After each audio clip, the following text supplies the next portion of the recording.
ನಮಸ್ಕಾರ ಸ್ನೇಹಿತರೆ, KSYU ಕ್ಲಾಸಸ್ಗೆ ಸ್ವಾಗತ. ಈಗ ನಾನು ಪ್ರಥಮ ವರ್ಷದ BA ತರಗತಿಯ ಕನ್ನಡದ ಪ್ರಬಂಧ ಮತ್ತು ಆಡಳಿತ ಪುಸ್ತಕದಿಂದ ಇಂಪಾರ್ಟೆಂಟ್ ಆದ ಒಂದು ಟಾಪಿಕನ್ನು ಕ್ಲಾಸ್ ತಗೊಳ್ತಾ ಇದ್ದೀನಿ.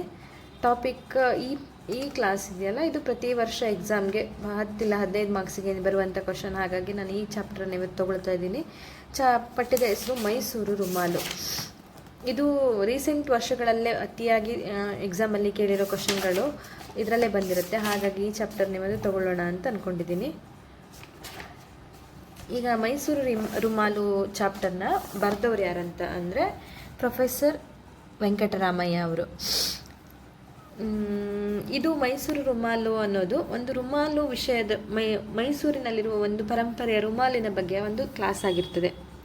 ಇದು ನಿಮಗೆ ಈಗ ಎಕ್ಸಾಮ್ಗೆ ರುಮಾಲಿನ ಬಗ್ಗೆ ಏನೇನು ಗೊತ್ತಿದೆ ಅದನ್ನು ಸ್ವಲ್ಪ ಬರಿತಾ ಹೋಗಿ. ರುಮಾಲು ಅಂದರೆ ಏನು, ರುಮಾಲಿನ ಮಹಿಮೆ ಏನು, ಅದರ ಪ್ರಾಮುಖ್ಯತೆ ಏನು, ಅದ್ರ ಬಗ್ಗೆ ಎಲ್ಲ ಸ್ವಲ್ಪ ನೀವು ಬರಿತಾ ಹೋಗಿ. ಹಾಗೆ ಮೈಸೂರು ರುಮಾಲು ಅಂತ ಪ್ರತಿ ಪದದಲ್ಲಿ ಮೈಸೂರಿನ ಪಠ್ಯ ಆಗಿರೋದ್ರಿಂದ ಮೈಸೂರು ರುಮಾಲು ಬಗ್ಗೆ ಒಂದು ಯಾವಾಗಲೂ ಸೇರಿಸ್ಕೊಂಡು ಬರಿತಾ ಹೋಗಬೇಕು. ಈ ರುಮಾಲಿನ ಬಗ್ಗೆ ನಾವೇನು ಬರಿಬೋದು ಅದ್ರ ಬಗ್ಗೆ ಹೇಳ್ತಾ ಹೋಗೋದಾದರೆ, ಮೈಸೂರಿನ ರುಮಾಲು ಬಹಳ ಪ್ರಸಿದ್ಧವಾದದ್ದು. ರುಮಾಲಿನ ಕುರುಹು ಈಗ ಮರೆಯೋಗುತ್ತಲೇ ಇದೆ. ಅಂತಹ ಒಂದು ಕಲಾತ್ಮಕ ನವಿರಾದ ವಿಷಯವನ್ನು ಕುರಿತು ಈ ಪ್ರಬಂಧದಲ್ಲಿ ತುಂಬ ಹೇಳ್ತಾರೆ ಲೇಖಕರು. ಹಾಗೆ ಮೈಸೂರಿನ ರುಮಾಲಿನ ಬಗ್ಗೆ ಹೇಳೋದಾದರೆ, ಧಾರವಾಡ, ಪಂಜಾಬ್, ಗುಜರಾತ್, ಮಾರ್ವಾಡಿ ಆ ಥರ ಅವರೆಲ್ಲ ಯೂಸ್ ಮಾಡಿ ರುಮಾಲನ್ನ ಕಟ್ಟೋಕ್ಕೆ ತುಂಬ ಈಸಿ. ಆದರೆ ಮೈಸೂರಿನ ರುಮಾಲನ್ನ ಕಟ್ಟೋಕ್ಕೆ ತುಂಬ ಕಷ್ಟ ಇದೆ. ಮತ್ತು ಮೈಸೂರಿನವರು ಸೊಗಸುಗಾರರು, ಬಯಲು ಡಂಬದವರು ಎಂದೆಲ್ಲ ಆಕ್ಷೇಪಣೆ ಮಾಡುವವರು, ತಿಳಿದವರು, ಹೊರಟರು. ಇವರು ಒಂದು ಹಾಕೊಳ್ಳುವ ರುಮಾಲಿನಿಂದಲೇ ಇವರಿಗೆ ತುಂಬ ಗತ್ತು ಬರ್ತಾ ಇತ್ತು.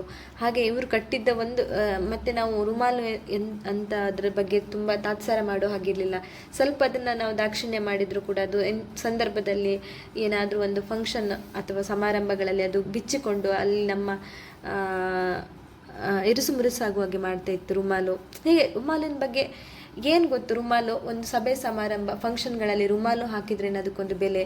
ರುಮಾಲು ಕಟ್ಟೋದು ಹೇಗೆ, ರುಮಾಲು ಕಟ್ಟೋದು ಕೂಡ ಒಂದು ಕಲೆ. ಹಾಗೆ ರುಮಾಲ್ ಬಗ್ಗೆ ಹೀಗೆ ನಿಮ್ಮದೇ ಆದ ರೀತಿಯಲ್ಲಿ ನೀವು ರುಮಾಲ್ ಬಗ್ಗೆ ಬರಿತಾ ಹೋಗಬೇಕು. ಹಾಗೆ ರುಮಾಲು ಮತ್ತು ಪೇಟ ಎರಡು ಒಂದೆಯಾ ಎನ್ನುವುದು ಎಲ್ಲರಿಗೆ ತುಂಬ ಡೌಟ್ ಇದೆ, ಅಥವಾ ಬೇರೆ ಬೇರೆನಾ ಎನ್ನುವ ಡೌಟ್ ಇದೆ. ಎರಡರ ಅರ್ಥ ಬೇರೆ ಬೇರೆ ಆದ್ರೂ ಎರಡರದ್ದು ಒಂದು ಪ್ರಯೋಜನ ಒಂದೇ. ಹಾಗಾಗಿ ನಾವು ಇದರದ್ದು ಅರ್ಥ ಎರಡು ಬೇರೆನಾ, ಪೇಟ ಬೇರೆನಾ, ರುಮಾಲು ಬೇರೆನಾ ಎಂದು ತಿಳಿದುಕೊಳ್ಳುವುದಕ್ಕಿಂತ ಅವೆರಡರ ಪ್ರಯೋಜನ ನಮಗೆ ಎಷ್ಟು ಮುಖ್ಯವಾಗಿದೆ ಅದನ್ನು ತಿಳ್ಕೊಳ್ಳೋದು ಮುಖ್ಯ ಎಂದು ಹೇಳ್ತಾರೆ.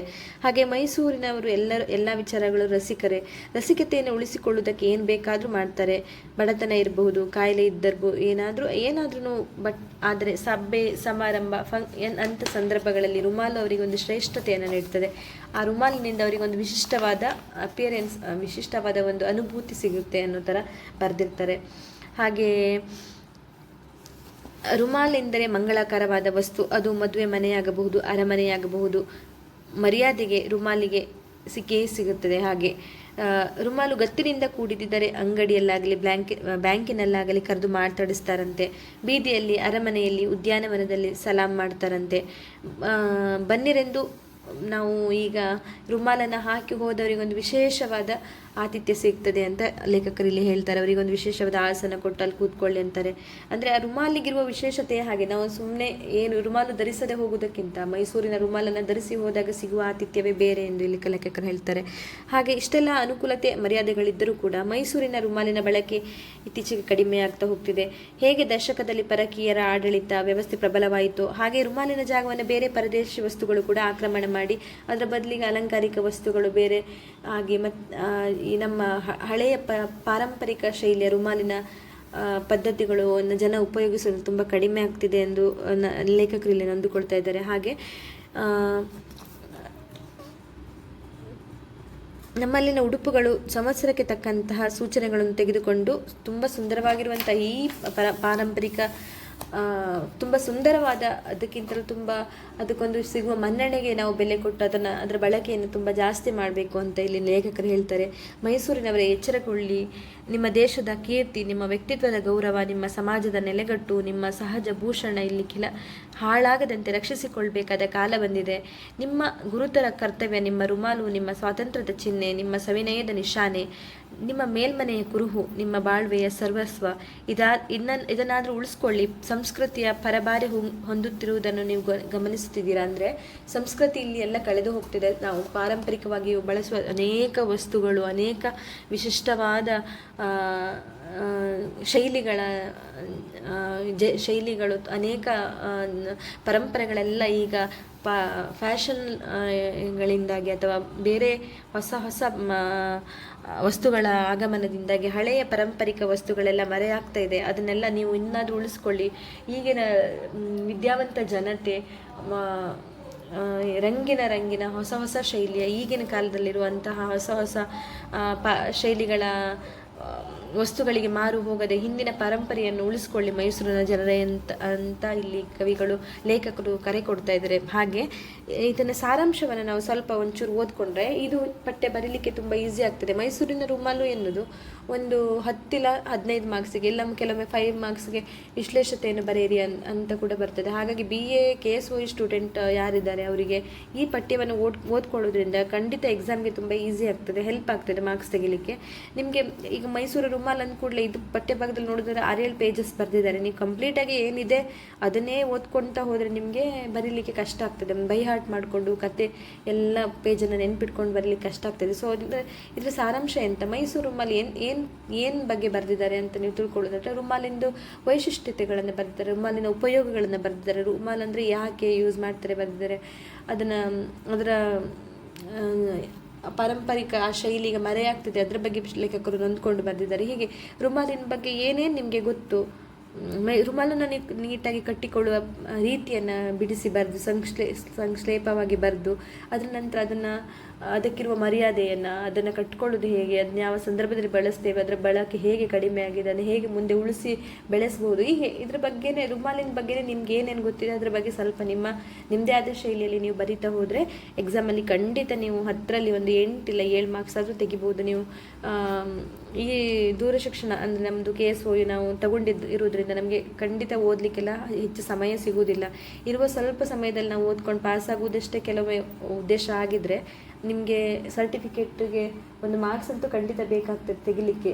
ಹಾಗಾಗಿ ನೀವು ಈ ಮೊಬೈಲ್ ಥ್ರೂ ನೀವು ಈ ಚಾಪ್ಟರನ್ನು ಸ್ವಲ್ಪ ನಾನು ಕ್ಲಾಸ್ ಮಾಡೋದು ಅದೇ ಉದ್ದೇಶಕ್ಕೆ. ನಾನು ಹಾಗೆ ಮೊಬೈಲ್ನಲ್ಲಿ ಕ್ಲಾಸ್ಗಳನ್ನು ನೋಡಿ ನನಗೆ ಓದಲಿಕ್ಕೆ ಟೈಮ್ ಇಲ್ಲದ ಸಂದರ್ಭದಲ್ಲಿ ಮೊಬೈಲಲ್ಲಿ ನೋಡಿ ಎಕ್ಸಾಮ್ಗೆ ಓದ್ಕೊಂಡು ನಂದು ಡಿಗ್ರಿ ಕಂಪ್ಲೀಟ್ ಮಾಡಿರೋದು.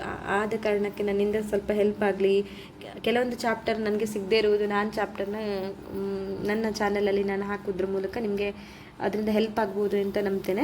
ಹಾಗೆ ಮೈಸೂರಿನ ರುಮಾಲದ್ದು ಸಾರಾಂಶ ಸ್ವಲ್ಪ ನೋಡೋದಾದರೆ, ಮೈಸೂರು ರುಮಾಲು VC ಅವರ ಪ್ರಬಂಧ. ಜಗತ್ಪ್ರಸಿದ್ಧವಾದ ಮೈಸೂರಿನ ರುಮಾಲಿನ ಬಗೆಗೆ, ಅದರ ಮೂಲಕ ಮೈಸೂರಿನ ಸೊಬಗು ಸಂಪ್ರದಾಯಗಳ ಬಗ್ಗೆ VC ಅವರು ಚೆನ್ನಾಗಿ ವಿವರಣೆ ನೀಡಿರ್ತಾರೆ.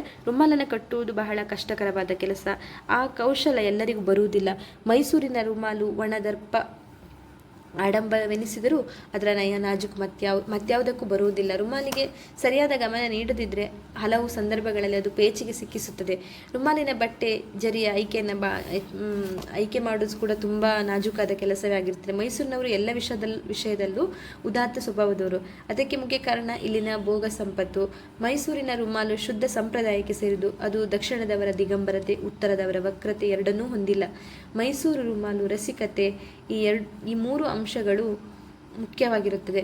ರುಮಾಲು ಕಟ್ಟುವ ಬಗೆಯನ್ನು ಯಾರಿಗೂ ತಿಳಿಸಿಕೊಡಲು ಸಾಧ್ಯವಿಲ್ಲ. ಅದೊಂದು ಅನುಭವದ ವೇದ್ಯ ಕಲೆ. ಒಳ್ಳೆಯ ರುಮಾಲನ್ನು ನೋಡಿ ಮೆಚ್ಚಿ ಗೌರವಿಸಬೇಕು.